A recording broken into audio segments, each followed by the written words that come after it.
Okay, let's go. So thank you very much for your patience. And I'm going to talk about revision and recycling, which has been a huge pain for a lot of teachers and a lot of courses. And I'm going to start with this first proposition. If we learn and we don't revise, we forget. Probably lots of you heard about this Ebbinghaus forgetting curve, that you forget like 50% after you finish, the next day after you've learned something, and so on and so forth. And to learn a word, we need to revise it. And here again, the researchers have a lot of different ideas about how many times you need to revise to really remember the word. There's a lot of speculation, a lot of research that is sometimes counterproductive here. And the third truth that we know is that not a single course book can really ensure that much revision and that many instances of repetition or revision. And that's why we need to invent the tools to make sure that what we learn, we don't forget immediately, and we recycle and revise them somehow. And in my presentation, I'm going to give you 4 recipes of what you can do. So recipe number 1, the next. We often hear, just read as much as you can. But you may ask, like, how much is enough? And here I've come up with some calculations. These are not my own. These are taken from Paul Nation's research, and he's an academic who has done a lot of vocabulary research, and particularly learning vocabulary from reading. And these are some of the estimates to give you an idea of how much you can read in how much time, to make sure that you revise and recycle the vocabulary at a particular levels. There are 2 buts that I want to start with, because this all is applicable only if you choose the right level for reading. And the level is that you need to have at least 95 to 98 of the words that should be known to you. In a simple words, it means that you need to have no more than 1 new word every 5th line. And this is, you're gonna have this 98 percentage of coverage. And also we have individual differences in current levels. So it doesn't mean that if you read now for 25 minutes a day, in a year you're gonna be B2 level. But still, if you take these 2 things into account, in a single year, and we mean here academic year, so around 40 weeks, it is possible to cover words up to and including B2 upper intermediate by reading 25 minutes a day at appropriate level. If you read for 42 minutes a day, so you're going to cover the corpus of language for roughly C1 advanced. And if you read for 51 minutes a day, you're going to cover the corpus for C2 proficiency. Even though this is a very rough estimate, it still gives you an idea that this is feasible. This is something possible if you develop a nice good habit of reading a bit every day or regularly. Next slide, please. Recipe number 2. So just put all of this, all of the information on the slide. Just click one more time, I guess. Recipe number 2, gapped sentences. Again, we all know this thing, but it's again about developing a good habit. What I recommend to teachers is that you choose around 5 to 10 items you've taught recently in your previous lessons. I usually take 10 items. I prepare gapped sentences with the target word or collocation on board, or as we talk now, teaching online, I prepare a Word document with gapped sentences, and I teach only online nowadays, so I prepare it beforehand. I don't take time to, write all these 10 sentences. Then I ask students to write gapped words in their notebook, so they try to remember as many items as they can, and they write down in their notebooks we check either in pairs or we just basically let them shout out what they remember. And those students who remember, they feel particularly proud or accomplished. And those who don't remember, they still revise, yeah? So they still refresh the vocabulary item in their memories. I use it personally as a warmer at the beginning of a lesson. So I have a session in Zoom, and I started, let's say, 10 minutes before the session, the lesson. I share my board and I share these 10 sentences.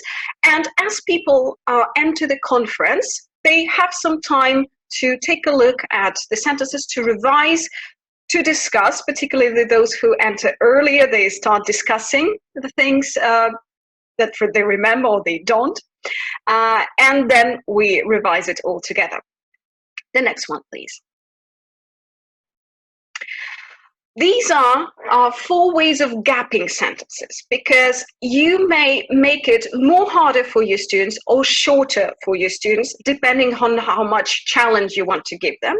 I will not go into much detail now because I lack time here, obviously, but you're going to see on this slide, so you can just gap without giving one first letter.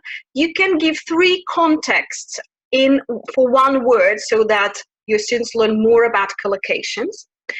You can make their job a bit easier with putting one letter, with the first letter at the beginning, so it's going to help them to remember what exactly they need to remember. Yeah, it really limits the range of the vocabulary they may think of. You may make it even easier to write 2 first letters and write the first letter and the last letter. So I encourage you to experiment with these ways.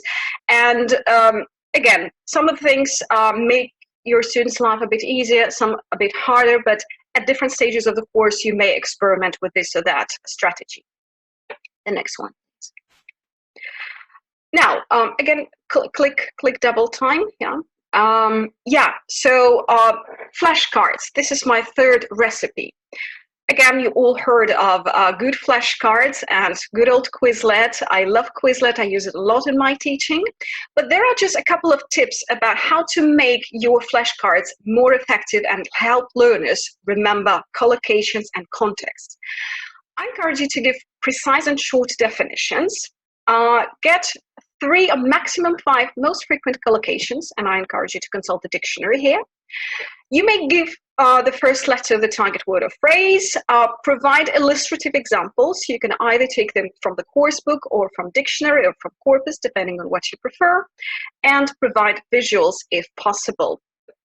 And if you scan this barcode, you can take a look at my very short Quizlet set that is based on the previous gapped sentences that we just didn't have time to look at carefully. But if you want to learn what were the words in these gapped sentences and you want to see how it works, please scan the barcode and try it for yourself.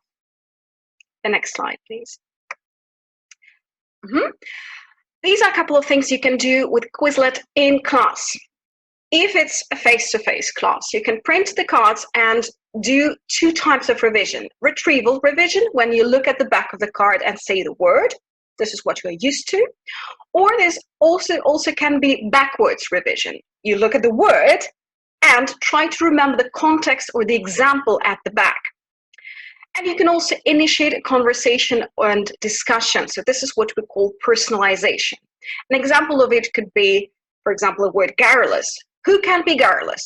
What would they tell you? How to get rid of them? And a post-activity can be that you create a test based on words learned or revised in Quizlet. Quizlet allows you lots of ways and opportunities to create sets and tests. The next one, please. And just click one more time.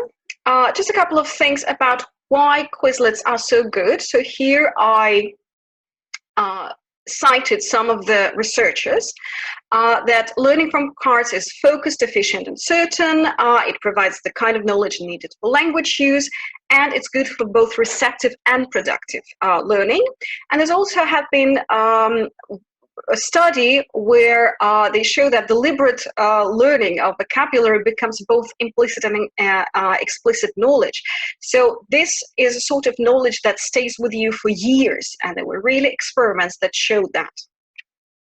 Next slide. And recipe number 4. This is an activity that some of you may heard of. It's called 432, and this is a speaking task.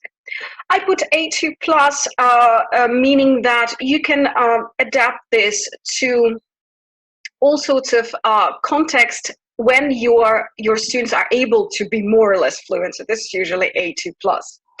And it goes like that. You choose a speaking task from a previous class, give students thinking time, revising the notes, then students talk to their partner for 4 minutes, then the partner just listens, then they change partners and repeat the task for 3 minutes, and then they do the third run and squeeze it in 2 minutes.